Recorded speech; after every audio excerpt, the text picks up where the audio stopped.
தீபக்கின் கண்களில் துளியும் பயமில்லை. அவன் விவேக்கின் கையில் இருந்த 30 லட்சம் ரூபாய் செக்கையே பார்த்து கொண்டிருந்தான். என்னடா பாக்குற? இப்படிதான் 3 வருஷத்துக்கு முன்னாடி இதே மாதிரி ஒருத்தன் பிரச்சனை செஞ்சான். அவனை இப்ப வரைக்கும் அவனோட ஃபேமிலி தேடிட்டு இருக்காங்க. உனக்கும் அந்த நிலைமை வரணுமா என்று கோபமாக கேட்டான் விவேக். அந்த வார்த்தையால் பயந்து போன ஷர்மிளா தீபக்கை பார்த்து, தீபக் என்ன பார்த்துட்டு இருக்க?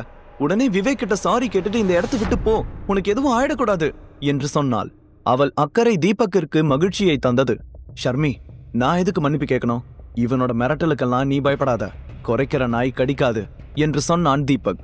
அந்த வார்த்தையை கேட்டதும் விவேக் கோபத்துடன் வந்து தீபக்கின் சட்டையை பிடித்தபடி தன் மொபைலை எடுத்து ஒரு நம்பருக்கு டயல் செய்தான்.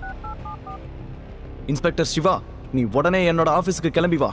இங்க இப்போ ஒரு பணம் விழ போகுது, அள்ளி போட்டுட்டு போறதுக்கு ஆள் இல்ல என்று சொல்லிவிட்டு போனை கட் செய்தான். என்னவா நாய்னு சொன்ன? உன்னை இன்னைக்கு கொன்னு புதைக்கிறண்டா என்றவன் உடனே ஷர்மிளாவின் பக்கம் திரும்பி, ஷர்மி, நீ அந்த பணத்தை மறந்துடு, உன் அப்பன் ஜெயிலுக்கு போய் களி திங்கட்டும் என்று கோபமாக சொல்ல ஷர்மிளா கண்கள் கலங்கியபடி, விவேக் ப்ளீஸ், தீபக் சார்பா நான் உங்ககிட்ட மன்னிப்பு கேட்டுக்கிறேன் என்று கெஞ்சும் தொனியில் சொன்னாள். அப்படின்னா இப்பவே இவனை வெளியே அனுப்பிட்டு இன்னைக்கு நைட்டு ஃபுல்லா என் கூடவே இருந்து எனக்கு கம்பெனி கொடு. ரொம்ப வருஷமா நீ தப்பிச்சுட்டே இருக்க என்று விவேக் சொல்ல தீபக்கால் அதற்கு மேல் கோபத்தை கண்ட்ரோல் செய்ய முடியவில்லை. நரம்புகள் முறுக்கேற கண்கள் சிவக்க ஓங்கி பலார் என்று விவேக்கின் கன்னத்தில் அறைந்தவன் மார்பில் எட்டி உதைத்தான். அந்த அடியில் விவேக் பறந்து சென்று அங்கிருந்த ஒரு கண்ணாடி மேஜையின் மீது விழுந்தான். அதை பார்த்து ஷர்மிளா பயங்கர அதிர்ச்சி அடைந்தாள். அடுத்த சில நொடிகளில் தீபக் கொடுத்த சரமாரியான அடிகளில் கந்தலாகி கிடந்தான் விவேக். ஏன் பொண்டாட்டி மேலேயே கை வைப்பன்னு சொன்னா, இனி எந்த பொண்ணுகிட்டையும் நீ இப்படி பிஹேவ் பண்ணணும்னு நினைக்கவே கூடாது என்று அவன் கையை திருகினான். விவேக் வலியில் என அலறினான். தீபக் வேண்டாம், அவனை விட்டுரு என்று ஷர்மிளா சொல்லி முடிக்கும் முன்பே அந்த இடத்துக்குள் போலீஸ் நுழைந்தது. கூடவே விவேக்கின் அப்பா சேகரும் வந்தார்.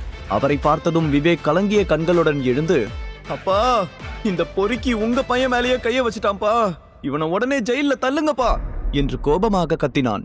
அடுத்த நொடியே 2 கான்ஸ்டபிள்ஸ் முன்னால் வந்து விவேக்கை தூக்கி அவன் கைகளில் விலங்கு மாட்டினார்கள். அதை பார்த்ததும் விவேக் கோபமாக, இன்ஸ்பெக்டர், இவங்க என்ன பண்றாங்க? உங்களுக்கு என்ன பைத்தியமா? அப்பா, என்ன பார்த்துட்டு சும்மா நிக்கிறீங்க என்று கத்தினான். ஆனால் சேகர் எதுவும் பேசாமல் அமைதியாக தலைகுனிந்து நின்றார். அப்போது இன்ஸ்பெக்டர் சிவா விவேக்கை பார்த்து, இல்லீகலா பிசினஸ் பண்ணி கவர்மெண்ட்டை ஏமாத்தினதுக்காகவும் நிறைய பொண்ணுங்களோட வாழ்க்கைய கெடுத்ததுக்காகவும் உன்னையும் அப்பாவையும் நான் அரெஸ்ட் பண்றேன் என்று தீவிரமான தொனியில் சொன்னார். அதை கேட்டு அதிர்ச்சியான விவேக் சேகரை பார்த்து, அப்பா, என்ன நடக்குது இங்க? இன்ஸ்பெக்டர் என்ன சொல்றாரு என்று கேட்டான். சேகர் எதுவும் பேசாமல் வாடிய முகத்துடன் நிற்பதை பார்த்து விவேக்கிற்கு அவரால் எதுவும் செய்ய முடியாது என்பது புரிந்தது. ஷர்மிளாவுக்கும் அங்கே என்ன நடக்கிறது என்று எதுவும் புரியவில்லை. குழப்பத்துடன் வேடிக்கை பார்த்து கொண்டிருந்தாள். அப்போது தீபக் இன்ஸ்பெக்டரின் அருகில் வந்து, சார், இந்த விவேக் இந்த ஒயின்ல போதை மாத்திரை மிக்ஸ் பண்ணி என்னோட ஒய்ஃப் கிட்ட தப்பா நடந்துக்க ட்ரை பண்ணான். சரியான நேரத்துல நான் வந்து என் ஒய்ஃபை காப்பாத்திட்டேன். நான் சொல்றது உண்மை, நீங்க அதையும் செக் பண்ணி பாருங்க என்று சொன்னான். உடனே இன்ஸ்பெக்டர் ஒரு கான்ஸ்டபிளை பார்த்து கண்களால் சைகை செய்ய விவேக் ஷர்மிளாவுக்கு கொடுப்பதற்காக வைத்திருந்த ஒயின் கிளாஸை எடுத்து அதிலிருந்த ஒயினை வெள்ளை கர்ச்சீஃபில் ஊற்றினார். உடனே அந்த ஒயின் நீல நிறமாக மாறியது. ஆமா சார், போதைப் பொருள் கலந்திருக்கு என்று அந்த கான்ஸ்டபிள் சொல்ல அதை பார்த்து ஷர்மிளா உட்பட எல்லோரும் திகைத்து போனார்கள். ஷர்மிளாவுக்கு அதிர்ச்சியில் கண்களிலிருந்து கண்ணீர் வருவதை தடுக்க முடியவில்லை. தீபக் மட்டும் வரவில்லை என்றால் அவளின் நிலைமை என்ன ஆகியிருக்கும் என்று கலங்கி போனாள். உடனே இன்ஸ்பெக்டர், இந்த எவிடன்ஸ் போதும், அப்பனையும் பையனையும் உள்ள தள்ளி காலத்துக்கும் வெளியே வர முடியாதபடி பண்றேன் என்று சேகர் விவேக் இருவரையும் போலீஸ் ஸ்டேஷனுக்கு இழுத்துச் சென்றார். அவர்கள் சென்றதும் தீபக் ஷர்மிளாவின் அருகில் சென்று, ஷர்மி, நீ அழ வேண்டிய அவசியம் இல்ல, அதான் சரியான நேரத்துக்கு நான் வந்துட்டேன்ல, இந்த கேஸ்ல இருந்து அவங்க தப்பிக்க முடியாது என்றான். ஷர்மிளா அவனையே சில நொடிகள் பார்த்துவிட்டு சோபாவில் உட்கார்ந்து அழ தன்னை பற்றிய உண்மையை சொல்லிவிடலாம் என்று ஒரு கணம் தீபக் நினைத்தான். ஆனாலும் தன்னை கட்டுப்படுத்தி கொண்டான். அவனுடைய லட்சிய பாதை இது எல்லாவற்றையும் விட மிக பெரியது என்று அவனுக்கு நன்றாகவே தெரியும். பாக்கெட்டில் இருந்து 30 லட்சம் செக்கை எடுத்து அவள் முன்னால் நீட்டினான். நமக்கு பணம் கிடைச்சிருச்சு, அங்கிளை காப்பாத்திடலாம் என்று தீபக் சொல்ல ஷர்மிளா ஆச்சரியத்துடன் கண்ணீரை துடைத்தவள், என்ன, இவ்வளவு பணம் உனக்கு எப்படி கிடைச்சது என்று கேட்டாள். உடனே தீபக் தயங்கியபடி, ஷர்மி, நான் இத எந்த தப்பான வழியிலையும் கொண்டு வரல. ட்ரஸ்ட் மீ, என்னோட ஃப்ரெண்டு கிட்ட கடனா வாங்கினேன். இப்ப அவனுக்கு பிசினஸ்ல நிறைய லாபம் வருது. அவனுக்கு இந்த பணம் ஒரு விஷயமே இல்ல, அதனாலதான் கேட்டதுமே கொடுத்துட்டான் என்று சொன்னான் தீபக். ஆனா இதை நம்ம எப்படி திருப்பி கொடுக்கறது என்று ஷர்மிளா சொல்லி முடிக்கும் முன்பே, அதான் சொன்னனே, இப்போதைக்கு அவன் இந்த பணத்தை எதிர்பார்க்க மாட்டான். அதுவும் இல்லாம அவன் இப்ப வெளிநாட்டுல இருக்கான். அதனால இத பத்தி நினைச்சு நீ பிரஷர் ஏத்திக்க வேண்டாம். திஸ் இஸ் மை ரெஸ்பான்சிபிலிட்டி, நான் பாத்துக்கிறேன் என்று நிதானமாக புன்னகையுடன் சொன்னான் தீபக். அதை கேட்டு ஷர்மிளாவுக்கு எப்படி ரியாக்ட் செய்வதென்றே தெரியவில்லை. அவளுக்கு இந்த தீபக் இப்போது புதிதாக தெரிந்தான். தீபக் மெதுவாக அவள் அருகில் வந்து ஷர்மிளாவின் கையை பிடித்து, உனக்கு நான் இருக்கேன் ஷர்மி, உனக்கு எந்த பிரச்சனை வந்தாலும் என் உயிரை கொடுத்தாவது நான் சரி பண்ணிடுவேன் என்று சொன்னான். அதை கேட்டு ஷர்மிளா ஈரமான கண்களுடன் அவனை பார்த்தாள். தீபக் முதல் முறையாக ஷர்மிளாவிடம் இவ்வளவு நெருக்கமாக நின்று கொண்டிருந்தான். இதயம் படபடவென அடிக்க அவள் அழகையே ரசித்து பார்த்து கொண்டிருந்தான். உடனே ஷர்மிளாவின் கண்கள் டக்கென கையில் இருந்த வாட்சிற்கு சென்றது. இன்னும் 40 நிமிஷம் தான் இருக்கு, அதுக்குள்ள நாம ஆன்டிக் ஷாப்புக்கு போயாகணும் என்று சொல்ல தீபக் மறுவார்த்தை பேசாமல் அவளை அழைத்து கொண்டு அங்கிருந்து வெளியே சென்றான். இன்னொரு பக்கம் தீபக்கின் மாமா துரைசிங்கம் தீபக் கிடைத்த விஷயத்தை சௌந்தர்யாவிடம் கால் செய்து சொன்னார். அதை கேட்டதும் சௌந்தர்யாவின் சந்தோஷத்துக்கு அளவே இல்லை. வானுக்கும் பூமிக்கும் குதிக்க ஆரம்பித்தாள். அங்கிள், தீபக் இப்ப எங்க இருக்கான்? நான் உடனே அவனை பார்க்கணும் என்று ஆர்வத்துடன் கேட்க, அவன் கிடைச்சிட்டான்னு மட்டும்தான் தெரியும், எங்க இருக்கான்னு எனக்கு தெரியாதுமா என்று சொல்லி அவளுடைய சந்தோஷத்திற்கு அப்படியே முட்டுக்கட்டை போட்டார் துரைசிங்கம். ஏமாற்றமான முகத்துடன் நின்றிருந்த சௌந்தர்யாவிடம், அம்மாடி, நீயும் என் பொண்ணு மாதிரிதான், உன்னோட நல்லதுக்காக தான் சொல்றேன், அந்த தீபக் உனக்கு வேண்டாமா? உன்னோட அழகுக்கும் திறமைக்கும் அவனை விடவும் நல்ல பையன் கிடைப்பான். அவனுக்கு ஏற்கனவே வேற பொண்ணோட கல்யாணம் ஆயிடுச்சு. இதுக்கு மேலேயும் நீ அவனையே நினைச்சிட்டு இருக்கிறதுல எந்த அர்த்தமும் இல்ல என்று சொன்னார். தீபக் கிடைத்துவிட்ட செய்தியால் அதிர்ச்சியில் இருந்த துரைசிங்கம் எப்படியாவது சௌந்தர்யாவும் தீபக்கும் சேரக்கூடாது என்பதில் உறுதியாக இருந்தார். தீபக் திரும்ப வந்தால் அதனால் ஏற்படும் விளைவுகளை எல்லாம் நினைத்து பார்க்கும்போது துரைசிங்கத்திற்கு தானாக கால்கள் நடுங்கியது. தீபக் திருமணம் செய்து கொண்டான் என்று செய்தி கேட்டவுடன் சௌந்தர்யாவின் கோபம் பல மடங்கு இருக்கும் என்று எதிர்பார்த்தார் துரைசிங்கம். ஆனால் நடந்ததே வேறு. அங்கிள், தீபக் மேல நான் எவ்வளவு லவ் வச்சிருக்கேன்னு உங்களுக்கு மட்டும் இல்ல, என்னை பத்தி தெரிஞ்ச எல்லாருக்குமே தெரியும். அவனுக்கு எத்தனை கல்யாணம் ஆகியிருந்தாலும் யார் கூட வாழ்ந்துட்டு இருந்தாலும் கடைசியா அவன் வந்து சேர வேண்டியது என் கிட்டதான். அதனாலதான் நான் இந்த 4 வருஷமும் நம்பிக்கையோட காத்துட்டு இருந்தேன். அவள் சொல்ல சொல்ல துரையின் முகம் ஏமாற்றத்தில் சிவந்தது. அவனை எனக்கு சின்ன வயசுல இருந்து தெரியும். தீபக் மேல எனக்கு நம்பிக்கை இருக்கு. அவன் கண்டிப்பா அந்த கல்யாணத்தை முழு மனசோட பண்ணிருக்க மாட்டான் என்று சொன்னாள் சௌந்தர்யா. இல்லம்மா, நான் எதுக்காக சொல்ல வரேன்னா என்று துரைசிங்கம் சொல்லி முடிப்பதற்குள், நோ அங்கிள், நீங்க என்ன சொன்னாலும் நான் என்னோட முடிவுல இருந்து மாற போறது கிடையாது என்று சௌந்தர்யா உறுதியாக சொன்னவள் காலை கட் செய்தாள். போனை வைத்த துரைசிங்கம், இது சரிப்பட்டு வராது, தீபக்கை இங்க வரவிடக்கூடாது, நான் முந்திக்கணும் என்று முணுமுணுத்தார்.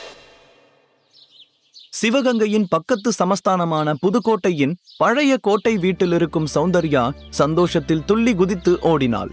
தன் அறையில் இருந்த தீபக்கின் பெரிய சைஸ் போட்டோவை எடுத்து ஆசையுடன் பார்த்தவள், டேய், நீ ஏன் என்னை விட்டுட்டு போனேன்னு எனக்கு தெரியல, ஆனா கண்டிப்பா திரும்பி வருவேன்னு மட்டும் எனக்கு தெரியும். நான் உன் மேல வச்சிருக்கிற லவ் மட்டும் எப்பவும் மாறவே மாறாதுடா என்று போட்டோவுடன் பேசியவள் மார்போடு கட்டி அணைத்து கொண்டாள். இன்னொரு புறம் சென்னையில் ஆன்டிக் ஷாப்பில் கணேஷும் கீதாவும் ஒரு மூலையில் அமைதியாக நின்றிருக்க அவர்களை சுற்றிலும் 4 செக்யூரிட்டிகள் துப்பாக்கிகளுடன் நின்றிருந்தார்கள்.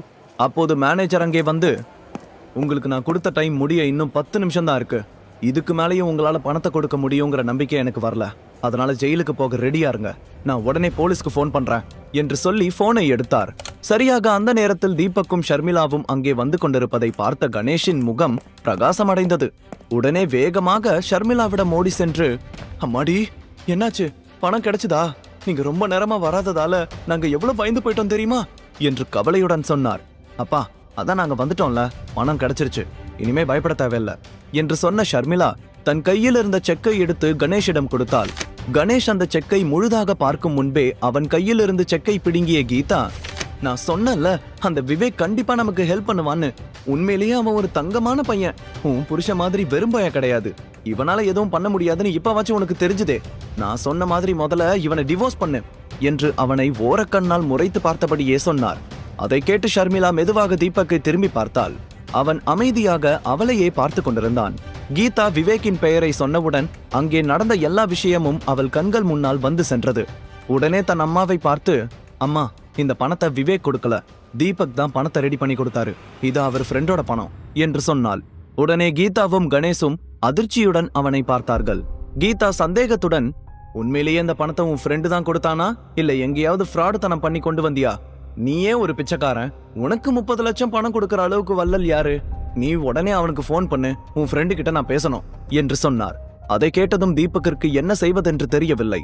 அவன் மாமியார் கீதா திடீரென இப்படி ஒரு ட்விஸ்ட் வைப்பார் என்று அவன் கொஞ்சமும் எதிர்பார்க்கவில்லை. தீபக் அமைதியாக நிற்பதை பார்த்து கீதா அவனை சந்தேகத்துடன் பார்த்து கொண்டிருந்தார். ஷர்மிளாவும் கணேஷும் கூட தீபக்கையே பார்க்க ஆரம்பித்தார்கள். என்ன பராக்கு பார்த்துட்டு நிக்கிற? உன் ஃப்ரெண்டுக்கு ஃபோன் பண்ணு. ஒருவேளை நீ இதை ஏதாவது ஃப்ராட் பண்ணி வாங்கிட்டு வந்திருந்தா உன் கூட சேர்ந்த பாவத்துக்கு நாங்களும் ஜெயிலுக்கு போகணுமா என்று எரிச்சலான தோணியில் சொன்னார் கீதா. ஆன்ட்டி, என் ஃப்ரெண்டு இப்ப இங்க இல்ல, பிசினஸ் விஷயமா ஃபாரினுக்கு போயிருக்கான். நான் இந்த செக்கை அவனோட மேனேஜர் கிட்ட இருந்து தான் வாங்கிட்டு வந்தேன் என்று சொன்னான் தீபக். அதை கேட்ட கீதா ஏதோ சொல்ல வர அதற்குள் அந்த கடையின் மேனேஜர் அங்கே வந்து, உங்களோட சண்டையெல்லாம் வீட்டுல போய் வச்சுக்கோங்க, முதல்ல அந்த செக்கை என்கிட்ட கொடுங்க என்று சொல்லி அதை கீதாவின் கைகளில் இருந்து வாங்கினார். அதன் பிறகு யாரையும் கண்டு கொள்ளாமல் செக்கை பார்த்து கொண்டே உள்ளே சென்று தன் வேலையாளிடம் கொடுத்து பேங்கில் டெபாசிட் செய்ய சொன்னார். இன்னொரு புறம் கீதா தீபக்கை பார்த்து மீண்டும் ஏதோ சொல்ல வர அதற்குள் ஷர்மிளா, அம்மா, அந்த விவேக் பணத்தை கொடுத்துட்டு என்கிட்ட தப்பா நடந்துக்க ட்ரை பண்ணான். அந்த நேரத்துல தீபக் மட்டும் அங்க வரலனா என்னோட நிலைமை என்ன ஆயிருக்குன்னே சொல்ல தெரியல. அந்த விவேக் ரொம்ப மோசம். இதுக்கு முன்னாடி நிறைய பொண்ணுங்களோட வாழ்க்கையை கெடுத்திருக்கான். அதுக்காக அவனை போலீஸ் அரெஸ்ட் பண்ணிக்கிட்டும் போயிட்டாங்க என்று சொன்னாள். அதை கேட்டதும் கணேஷ் பதட்டத்துடன், அம்மாடி ஷர்மி, உனக்கு எதுவும் ஆகலையே என்று கவலையுடன் கேட்டார். கீதாவால் அந்த விஷயத்தை நம்பவே முடியவில்லை. அவர் ஆச்சரியத்துடன் தீபக்கை பார்க்க ஆரம்பித்தார். கணேஷின் கவலையை பார்த்த ஷர்மிளா, அப்பா, எனக்கு எதுவும் இல்ல, நான் இப்ப நல்லா இருக்கேன் என்று அவர் கைகளை பிடித்துக் கொண்டு சொன்னாள். உடனே கணேஷ் பெருமூச்சு விட்டபடி, அப்பாடா, உனக்கு எதுவும் ஆகலல்ல, எனக்கு அது போதும். எனக்கு இந்த பணம் தீபக்குக்கு எங்க இருந்து எப்படி வந்துச்சுன்னெல்லாம் கவலையே இல்ல. வாழ்க்கையில அவன் இப்பதான் உருப்படியா ஒரு நல்ல விஷயம் பண்ணிருக்கான். அதை நினைச்சு நான் சந்தோஷப்படுறேன் என்று சிரித்து கொண்டே சொன்னார். தீபக்கும் அவரை பார்த்து சிரித்தான். ஆனால் அதை கேட்ட கீதா கோபத்துடன், என்ன நல்ல விஷயம் பண்ணிட்டான்? இந்த பணத்தை கடனா தானே வாங்கிட்டு வந்திருக்கான். நாளைக்கு எப்படியும் இது நம்ம தலையில தானே வந்து விழும். முழு கதையையும் கேட்டு மகிழ பாக்கெட் FM ஆப்பை டவுன்லோட் செய்யுங்கள். லிங்க் டிஸ்கிரிப்ஷனில் கொடுக்கப்பட்டுள்ளது.